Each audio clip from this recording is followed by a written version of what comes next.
रात के सन्नाटे में घर के एक कमरे से धीमी सिसकी की आवाज आ रही थी।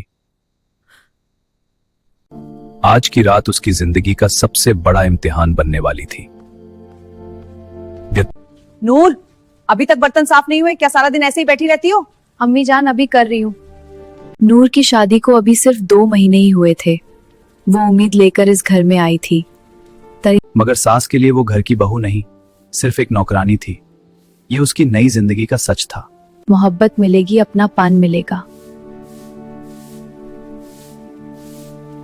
और अगर थोड़ी सी भी देर हो जाए तो सास की खारी खोटी सुनना। वो सोचती थी सब्र करूंगी, शायद अम्मी का दिल बदल जाएगा।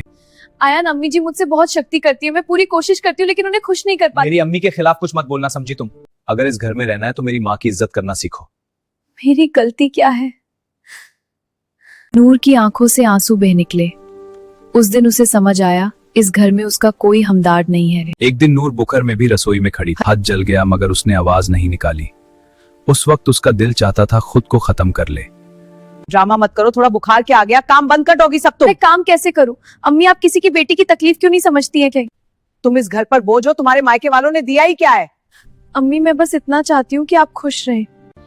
शादी में ज्यादा दहेज नहीं मिला, मिलना चाहिए था। आपका लड़का लायक। जाने दो, बड़ी कामचोर है।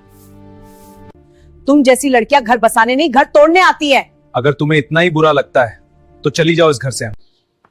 या अल्लाह, अगर मुझसे कोई गुनाह हुआ है तो मुझे माफ कर दे, मगर मुझे इतनी ताकत दे कि मैं टूटू नहीं।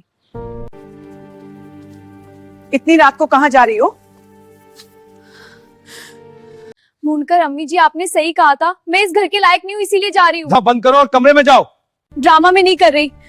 2 महीने से जो सह रही हूँ वो ड्रामा नहीं था क्या? मैंने कभी शिकायत नहीं की।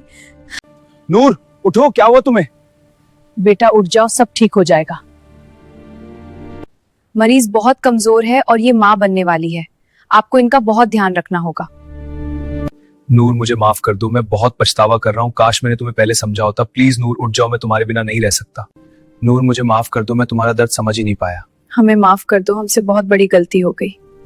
बेटा, अब तुम अकेली नहीं हो, इस घर की खुशियां अब तुम्हारे साथ जुड़ी हैं। अब से इस घर में कोई तुमसे ऊंची आवाज में बात नहीं करेगा, सिर्फ प्यार होगा, प्यार से बातें होंगी। जिस लड़की ने अपना आशियाना छोड़कर आपका आंगन बसाया हो वो इज्जत की हकदार है, उसकी इज्जत करें। अगर आपको भी कोई ऐसी कहानी पता है और उस पर वीडियो बनवाना चाहते हैं तो कमेंट करके जरूर बताएं और चैनल को सब्सक्राइब करना भूलें।